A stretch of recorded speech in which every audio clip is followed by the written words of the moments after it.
ওরে বাবারে, আর হয়তো বাঁচবো না, কোমরে খুব যন্ত্রণা করছে। মা কি হয়েছে? চলো ডাক্তারের কাছে যেতে হবে। না বাবা, আর ডাক্তারের কাছে নিয়ে যাবার দরকার নেই। ঠিক আছে মা, তাহলে তুমি একটু বসো, আমি ওষুধ এনে দিচ্ছি। ছেলে তো ওষুধ আনতে গিয়েছে, যাই পাড়ার দেখতে একটু ঘুরে আসি।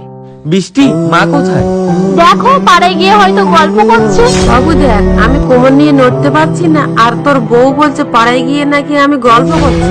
লজ্জা করে না তোমার একজন অসুস্থ মানুষকে নিয়ে এরকম কথা বলতে? ছেলে যখন বাড়িতে থাকে তোমার মায়ের রোগের কোনো শেষ থাকে না, আর যখন ছেলে বাড়িতে থাকে না দেখো পাড়ায় গিয়ে দিব্যি গল্প করছে।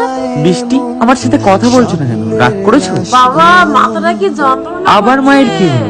দেখি তো। নিখিল, একটা জিনিস লক্ষ্য করেছো, যখনই তুমি আমার কাছে আসো তখনই তোমার মা বিভিন্ন রকমের রোগের নাম করে আমার থেকে তোমার দূরে নিয়ে যাওয়ার চেষ্টা করে। এমন সংসার করা সত্যি খুব কষ্টের, যেখানে শাশুড়ি ছেলে বৌমাকে সুখে না দেখতে পেরে দুজনের মধ্যে দূরত্ব তৈরি করে।